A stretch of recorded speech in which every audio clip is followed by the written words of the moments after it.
Saint Symphorosa and the 7 sons, Martyrs, 180, Tibure. Trajan's persecution in some degree continued during the first year of Adrian's reign, when Sulpicius Severus places the 4th general persecution under this emperor. However, he put a stop to it about the year 124, moved probably both by the apologies of Quadratus and Aristides, and by a letter which Cyrenius Gratianus, proconsul of Asia, had written to him in favor of the Christians. Nay, he had Christ in veneration, not as the Saviour of the world, but as a wonder or novelty, and kept his image together with that of Apollonius Chinos. This God was pleased to permit, that his afflicted church might enjoy some respite. It was, however, again involved in the disgrace which the Jews, with whom the pagans at these times in some degree confounded the Christians, drew upon themselves by their rebellion, which gave occasion to the last entire destruction of Jerusalem in 134.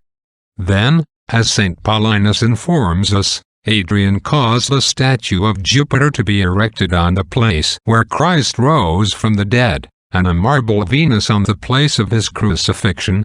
And at Bethlehem, a grotto consecrated in honor of Adonis or Thammuz, to whom he also dedicated the cave where Christ was born. This prince towards the end of his reign abandoned himself more than ever to acts of cruelty, and being awakened by a fit of superstition he again drew his sword against the innocent flock of Christ. He built a magnificent country palace at Tibure, now Tivoli, 16 miles from Rome, upon the most agreeable banks of the river Anio, now called Tiberone. Here he placed whatever could be procured most curious out of all the provinces. Having finished the building, he intended to dedicate it by heathenish ceremonies, which he began by offering sacrifices, in order to induce the idols to deliver their oracles.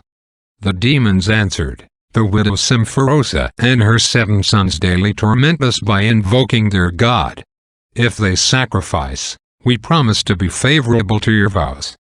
This lady lived with her 7 sons upon a plentiful estate which they enjoyed at Tivoli, and she liberally expended her treasures in assisting the poor, especially in relieving the Christians who suffered for the faith.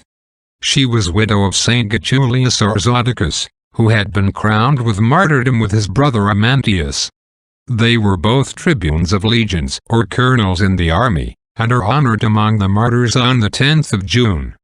Symphorosa had buried their bodies in her own farm, and sighing to see her sons and herself united with them in immortal bliss, she prepared herself to follow them by the most fervent exercise of all good works.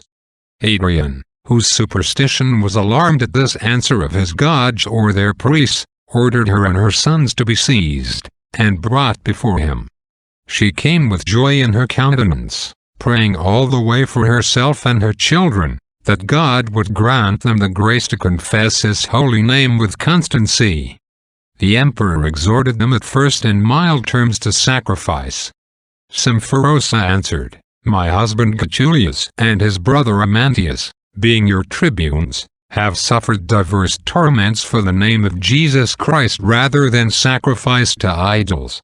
And they have vanquished your demons by their death, choosing to be beheaded rather than to be overcome. The death they suffered drew upon them ignominy among men, but glory among the angels. And they now enjoy eternal life in heaven." The emperor, changing his voice, said to her in an angry tone, "Either sacrifice to the most powerful gods, with thy sons, or thou thyself shalt be offered up as a sacrifice together with them." Symphorosa answered, "Your gods cannot receive me as a sacrifice. But if I am burnt for the name of Jesus Christ, my death will increase the torment which your devils endure in their flames. But can I hope for so great a happiness as to be offered with my children a sacrifice to the true and living God?" Adrian said, "Either sacrifice to my gods, or you shall all miserably perish." Symphorosa said, "Do not imagine that fear will make me change. I am desirous to be at rest with my husband whom you put to death for the name of Jesus Christ." The emperor then ordered her to be carried to the temple of Hercules, where she was first buffeted on the cheeks, and afterwards hung up by the hair of her head. When no torments were able to shake her invincible soul, the emperor gave orders that she should be thrown into the river with a great stone fastened about her neck. Her brother Eugenius, who was one of the chief of the council of Tibure, took up her body, and buried it on the road near that town. The next day the emperor sent for her 7 sons all together, and exhorted them to sacrifice and not imitate the obstinacy of their mother. He added the severest threats, but finding all to be in vain, he ordered 7 stakes with engines and pulleys to be planted round the temple of Hercules, and the pious youths to be bound upon them. Their limbs were in this posture tortured and stretched in such a manner that the bones were disjointed in all parts of their bodies. The young noblemen, far from yielding under the violence of their tortures, were encouraged by each other's example, and seemed more eager to suffer than the executioners were to torment. At length the emperor commanded them to be put to death, in the same place where they were, different ways. The eldest, called Crescens, had his throat cut. The second, called Julian, was stabbed in the breast. Nemesius the third was pierced with a lance in his heart. Primitivus received his wound in the belly, Justin in the back, Stactus on his sides, and Eugenius the youngest died by his body being cleft asunder into 2 parts across his breast from the head downwards.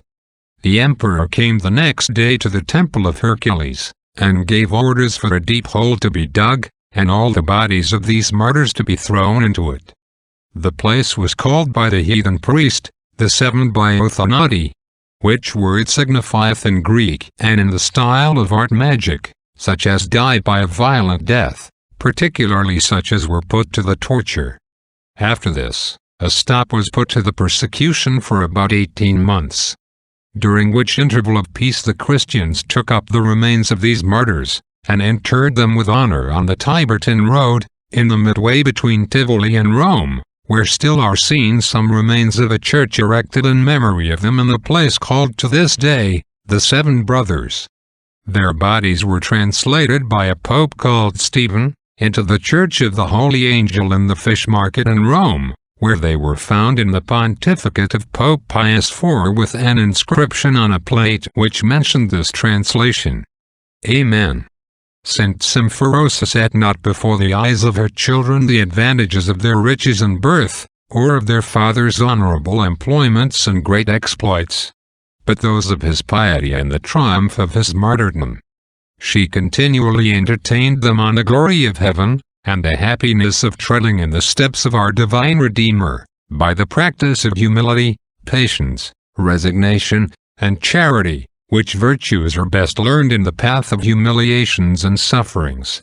In these a Christian finds his solid treasure, and his unalterable peace and joy both in life and death.